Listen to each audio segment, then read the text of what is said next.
अब दिल का दर्द कोई सुनने वाला मिल जाए तो मुंह बोले ना बोले आंखें तो बोल ही देती है। दादी के मुख से कुछ शब्द निकलने के पहले ही उनकी आंखों से बहुत अश्रुधारा शुरू हो गई। मैंने कहा, मैं खड़ा हो गया था, 1 मिनट फिर बैठ गया।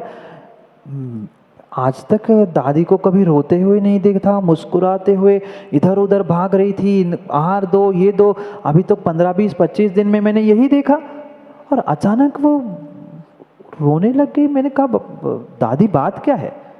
अब मुझसे भी रहा नहीं गया। मैंने पूछा, दादी बात क्या है, क्यों रो रही हो?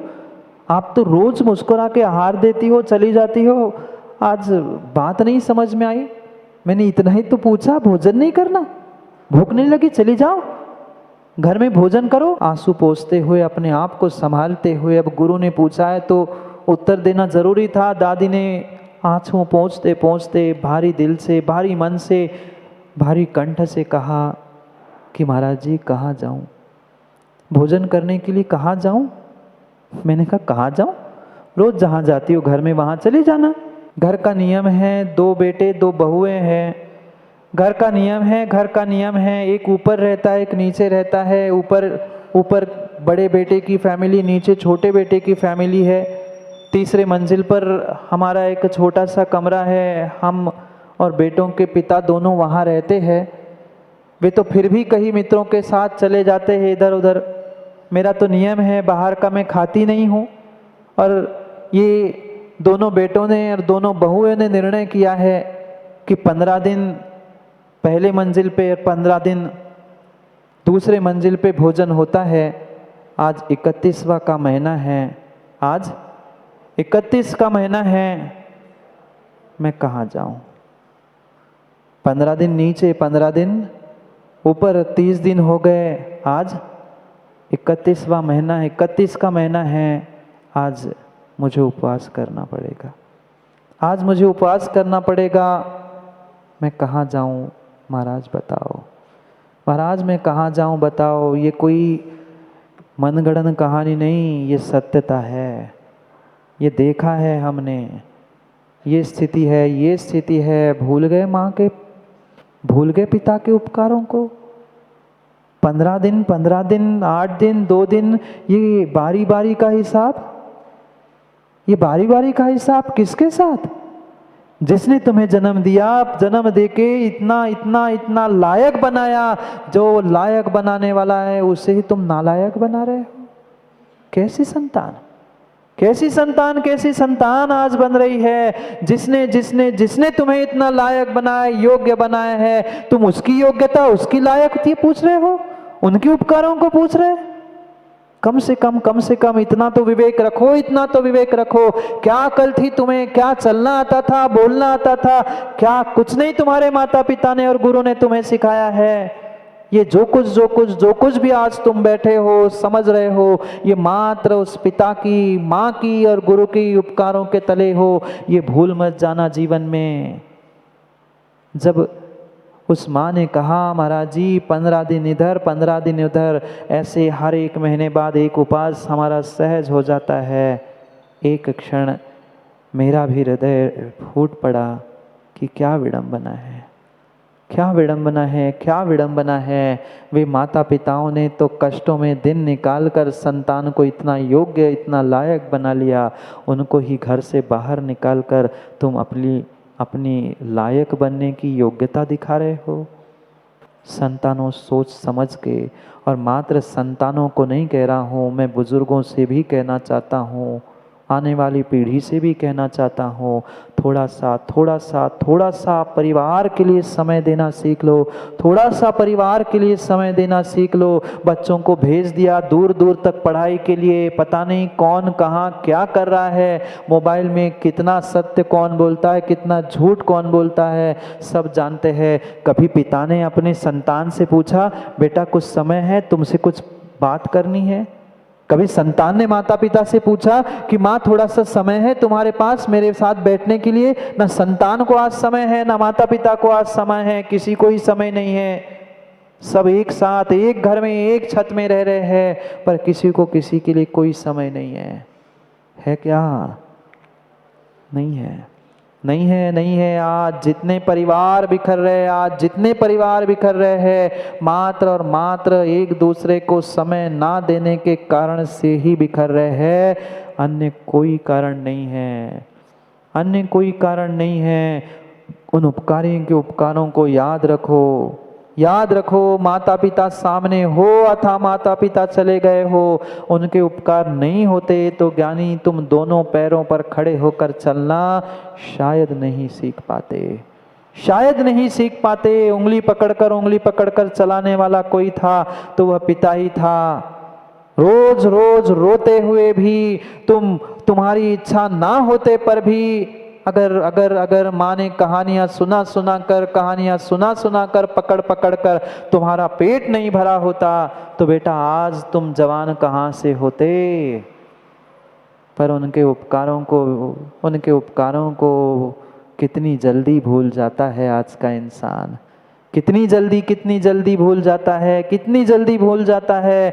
बुरा नहीं मानना इंसानों, बुरा नहीं मानना ज्ञानियों, पर सत्यता सत्यता सत्यता जागे जी यही है। वह दरवाजे के बाहर खड़ा हुआ एक कुत्ता 2 रोटी के टुकड़े डाल दो तो वो तो वफादारी से पूंछ हिलाकर आगे पीछे घूमता है। पर आज की संतान और आज की समाज के ऐसे भी जीव हो चुके हैं जो जिंदगी भर उपकार करने वाले हैं, उनके बारे में सोचने का समय उनके पास नहीं है। वो श्वान ईमानदार है, बुरी नहीं मानना, मैं तो श्वान की कह रहा हूं। वो श्वान ईमानदार है, वो श्वान ईमानदार है उन संतानों से जो 2 टुकड़े रोटी के रोज डालता है, कुछ कहे ना कहे पर प्रतिदिन आकर दरवाजे पर वह कम से कम सुरक्षा करने के लिए तो बैठ ही जाता है। माँ देख लेना, लगातार 2-4 दिन कुत्ते को डाल देना, बुलाना नहीं पड़ेगा। वो कुत्ता और गाय तुम्हारे घर के सामने रखवाली करने के लिए बैठने के लिए तैयार है। गाय तो फिर भी चली जाएगी। वह हिंसक तिर्यंच श्वान भी तुम्हारे घर की रखवाली करने के लिए बैठेगा। 2 टुकड़े रोटी के डाल दो तो तुम्हें तो माता पिता ने कितने टुकड़े खिलाए। कभी उनके उपकारों को भी ईमानदारी से याद तो करो। जिंदगी सर उठा के नहीं जी पाओगे, जिंदगी सर उठा के नहीं जी पाओगे अगर माँ बाप और गुरु के उपकारों को भूल जाओगे। तो मत भूलना कभी उपकारों को। 2 टुकड़े की उस श्वान को कीमत है और तुम्हें जिंदगी भर टुकड़ों पर पाला पोसा, कपड़े लत्ते, शिक्षा, धन सब कुछ तो दिया, अपनी सर्वस्व माता पिता ने लुटा दिया। पर कितनी कीमत है आज समाज में माता पिता की, कितनी कीमत है दादा दादियों की। और मैं तो पुनः कहता हूँ, जिन परिवार में दादा दादी की कीमत नहीं है उन परिवार में आने वाले समय में उन माता पिताओं की भी कोई कीमत होने वाली नहीं है। इसलिए अपनी कीमत माता पिताओं करना चाहते हो तो सबसे पहले उन संतानों को, आने वाली पीढ़ी को अपने बुजुर्गों का सम्मान करके दिखाओ, तब तो आने वाले समय में तुम्हारी कुछ कीमत होगी।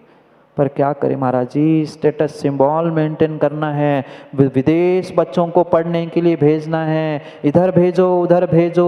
कल आज भी वो तुम्हारे साथ नहीं रह पा रहे हैं और भविष्य में जीवन साथी ऐसे मिलेंगे वो भी तुम्हारे साथ नहीं रह रहे हैं। संतानों को जन्म दिया क्यों, संतानों को जन्म दिया क्यों? मात्र बाहर ही पढ़ने लिखने के लिए भेजना था, दूसरे मात्र उनकी पढ़ाई लिखाई के लिए जीवन करना था। फिर इतना कष्ट, इतना परिसह सहन क्यों किया? क्या 2 रोटी नसीब में नहीं है गिरीश भाई? क्या इतना पुण्य नहीं है? क्या इतना पैसा नहीं है 2 रोटी कमा के रोज की रोज खा ले? किसके लिए जी रहे? जब संतान पढ़ाई लिखाई के समय में हमारे पास नहीं है, बड़े हो जाएंगे तो भी साथ नहीं है, फिर जीना ही क्यों? अकेले ही जीना था तो संतान को जन्म ही ना देते ना। उतनी मेहनत, उतना पुण्य, उतना धन, उतना सब कुछ बच जाता। पर महाराज आज स्टेटस सिंबल मेंटेन करना है, कौन सामान्य स्कूल में पढ़ाएगा? हम तो विदेशों में बच्चों को पढ़ने लिखने के लिए भेज रहे हैं। यहाँ राजधानी में होने के बाद भी, अच्छे स्कूल कॉलेज होने पर भी बाहर पढ़ने लिखने के लिए भेज रहे हैं। और ये दोष मात्र आने वाली पीढ़ी का नहीं है। जब बचपन से ही माता पिता ने समय नहीं दिया है, 3 साल का नहीं हुआ तो भेज दो प्ले ग्रुप में, घर की टेंशन खत्म। बचपन से तुमने घर से बाहर रखने के समय दे दिया, माँ भी कमाने जा रही, पिता भी कमाने के लिए जा रहे हैं, कोई प्ले ग्रुप में जाकर कोई बॉटल पिला रहा है, माँ बाप का कोई आज उनको इतना प्रेम ही नहीं मिल रहा है जो वो सोचे कि मैं घर में रहूं। उन्हें भी कुछ कुछ साथियों की आवश्यकता है, फिर खोजते हैं बाहर जाके वे अपने अपने साथी। ये विडंबना है, ये सत्यता है। क्या क्या क्या नहीं माता पिता ने किया है और क्या नहीं गुरु ने और ये शरीर ने तुम्हें दिया है। थोड़ा सा विचार करो, थोड़ा सा विचार करो, थोड़ा सा विचार करो। आज नीतिकार काम कुमार नंदी महाराज आपको झकझोरते हुए कह रहे हैं, ज्ञानियों इन तीन के कर्जों में तुम डूबे हो, इन तीन के कर्जों में तुम डूबे हो। जब जब तुम जन्म लोगे इस धरा पर, तब तक ध्यान रखना शरीर का, पिता का और गुरु का उपकार तुम्हारे ऊपर कर्ज के रूप में हमेशा हमेशा हमेशा बना रहेगा, हमेशा बना रहेगा। जो पैसों का लोन है, पैसों की लायबिलिटी है, ये तो फिर भी चुका पाओगे, और नहीं चुका पाओगे, निकल जाओगे तो आने वाली पीढ़ी को चुकाना पड़ेगा। पर ये ऐसे ऋण है, ऐसा कर्जा है जो तुम इतनी आसानी से नहीं चुका सकते, नहीं चुका सकते, नहीं चुका सकते। इन तीनों के कर्जों को चुकाने के लिए भी साधन बता रहे, उपाय बता रहे हैं, कैसे इनके ऋण से उन ऋण हो सकते हो। ये पढ़ते हैं, समझते हैं। क्या करूँ, समय हो गया, घड़ी का समय हो रहा है। उपकार नहीं कहे जा सकते, उपकार नहीं कहे जा सकते। उस माँ ने तो शॉर्ट में हिसाब किताब 0 जोड़ दिया, पर उपकारों का हिसाब नहीं किया जा सकता, उनके कर्जों का हिसाब नहीं किया जा सकता। कैसे कैसे हम चुकाएं उनके कर्ज को, कैसे चुकाएं उनके कर्ज को, कैसे हम वफादार बने। क्या हम उस श्वान से, तिर्यन से भी गए बीते हैं? कहने के लिए मात्र इंसान बने हैं, वो तो वफादारी से काम करता है। क्या हम वफादारी से अपने गुरु की सेवा कर पा रहे हैं? क्या वफादारी से गुरु से मिले हुए ऋण को जीवन भर याद रखने का हम प्रयास कर रहे हैं? नहीं।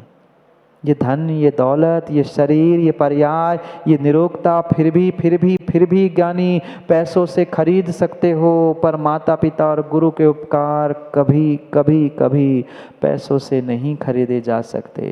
करोड़पति बन जाओ, अरबपति बन जाओ, पर गुरु के उपकार और माता पिता के उपकार जिंदगी भर कभी नहीं ले सकते। पढ़ते हैं श्लोक को, सब भावुक हो रहे हैं।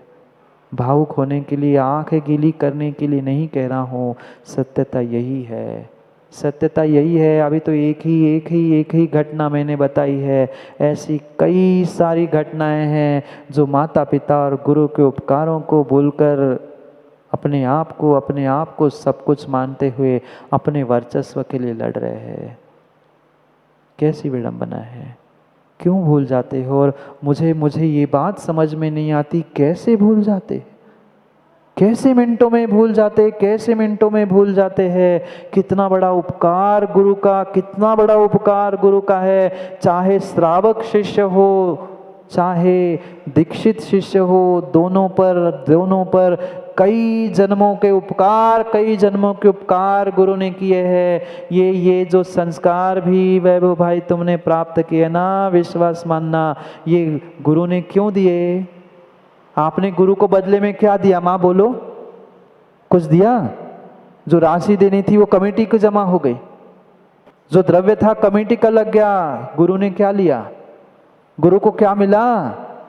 गुरु को कुछ नहीं दिया, मात्र और मात्र गुरु ने कुछ गिरवी रखे बिना ही आपको, आजकल लोन मिलने ना बैंक में, कुछ गिरवी रखे बिना ही, पहले तो गिरवी रख कर कुछ अमाउंट मिलती थी, अब बिना गिरवी रखे ही पैसे मिलते हैं। गुरु ने भी क्या गिरवी रखा? गुरु ने क्या मांगा आपसे? अगर हम ऐसे गुरु और ऐसे माता पिता के उपकारों को स्मरण करते हुए अपनी श्रद्धा को भी गिरवी नहीं रख पाए, अपने विश्वास को भी उनके चरणों में समर्पित नहीं कर पाए, फिर धिक्कार है। क्या मांगा? क्या मांगना पीयूष भाई? फॉर्म में कुछ मांगा गुरु ने? कितनी अमाउंट साल भर में जमा करना खाते में? माता पिता तो फिर भी एक बार स्वार्थवश सोच सकते हैं कि मरते समय, मरते के साथ साथ वृद्धावस्था में मेरी सेवा करो, पर गुरु कभी कुछ नहीं मांगते, कभी कुछ नहीं मांगते, गुरु कुछ नहीं मांगते। ये तो शिष्यों का कर्तव्य होता है, ये तो शिष्यों का दायित्व होता है कि गुरु के उपकारों को जीवन भर याद करते हुए गुरु की सेवा करने में तत्पर रहे। ये भी इच्छा गुरु की नहीं होती, ये भी गुरु की इच्छा नहीं है कि नहीं तुम्हें गुरु की सेवा करनी है, ये गुरु की इच्छा नहीं है।